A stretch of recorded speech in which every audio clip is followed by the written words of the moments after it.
ഇന്ന് നമുക്ക് കൃഷ്ണന് വേണ്ടി ജോലി ചെയ്യുമ്പോൾ വിജയമോ പരാജയമോ പ്രശ്നമല്ല എന്നതിനെ പറ്റി മനസ്സിലാക്കാം.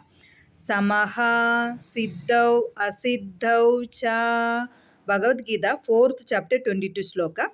നിങ്ങൾ കൃഷ്ണന് വേണ്ടി പ്രവർത്തിക്കുന്നുണ്ടെങ്കിൽ നിങ്ങൾ വിജയിക്കണമോ വേണ്ടയോ എന്നത് കൃഷ്ണന്റെ ആഗ്രഹമാണ്.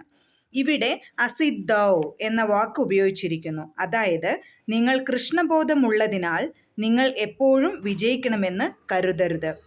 ഇല്ല, അത് പ്രശ്നമല്ല. നിങ്ങൾ പരാജയപ്പെട്ടാലും കൃഷ്ണന്റെ ആഗ്രഹമില്ലാതെ ഒന്നും സംഭവിക്കില്ലെന്ന് നിങ്ങൾ ഉറച്ചു മനസ്സിലാക്കണം.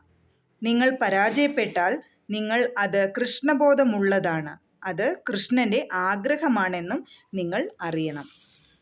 അത് കൃഷ്ണന്റെ ആഗ്രഹമാണ്. അതിനാൽ നിങ്ങൾ പരാജയപ്പെട്ടതിനാൽ വിഷാദത്തിലാകേണ്ട കാര്യമില്ല.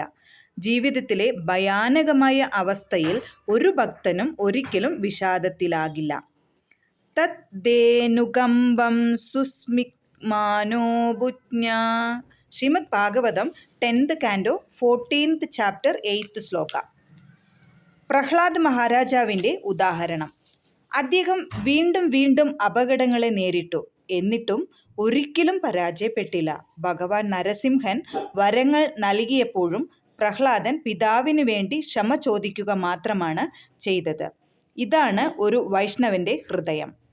അസൂയയില്ല, എല്ലാവരോടും ദയ, എല്ലാവർക്കും എപ്പോഴും നന്മ ആഗ്രഹിക്കുന്നു. ഒരു യഥാർത്ഥ ഭക്തൻ നിർമാസ്സരനാണ്, അസൂയയും വിദ്വേഷവും ഇല്ലാത്തവൻ, എല്ലാവരുടെയും സുഹൃത്ത്. വിജയപരാജയങ്ങളിൽ തുല്യമായ ഈ മാനസിക അവസ്ഥയോടെ കൃഷ്ണബോധത്തിൽ ജീവിക്കുമ്പോൾ കർമ്മത്തിന് നമ്മെ ബന്ധിക്കാൻ കഴിയില്ല. അല്ലെങ്കിൽ ചെറിയ പ്രവൃത്തികൾ പോലും നമ്മെ ജനന മരണ ചക്രത്തിൽ ബന്ധിക്കുന്നു.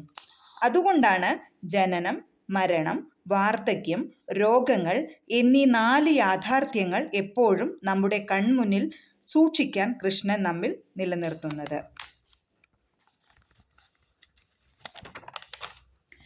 ഇവയെ വീണ്ടും വീണ്ടും നേരിടേണ്ടി വന്നാൽ ഭൗതിക ജീവിതത്തിൽ യഥാർത്ഥ സന്തോഷം എവിടെയാണ്? അപ്പോൾ നമ്മൾ എന്തു ചെയ്യണം? കൃഷ്ണൻ ഒരുക്കിയതിൽ സംതൃപ്തിയായിരിക്കുക, ഭൗതിക മത്സരത്തിൽ ഓടുന്നത് നിർത്തുക, കൃഷ്ണബോധത്തിനായി ഊർജം ഉപയോഗിക്കുക, ആശ്വാസത്തിനായി പിന്തുടരുന്നതിനു പകരം ആത്മീയ പുരോഗതിക്കായി സമയം ലാഭിക്കുക. കഷ്ടപ്പാട് ചോദിക്കാതെ തന്നെ വരുന്നു, വിധി അനുസരിച്ച് സന്തോഷവും വരും. അതിനാൽ ഭൗതിക സുഖങ്ങൾ തേടി ജീവിതം പാഴാക്കരുത്. കൃഷ്ണബോധം ഉണർത്താൻ നിങ്ങളുടെ സമയം ഉപയോഗിക്കുക. ഇതാണ് യഥാർത്ഥ വിജയം, ഇതാണ് യഥാർത്ഥ സ്വാതന്ത്ര്യം. തമ്പുരാൻ നിങ്ങൾക്ക് ധാരാളം സമ്പത്തും സമൃദ്ധിയും ആരോഗ്യവും ഐശ്വര്യവും അറിവും തന്ന് സംരക്ഷിക്കട്ടെ എന്ന് ഞാൻ പ്രാർത്ഥിക്കുന്നു. Thank you so much. Have A nice day.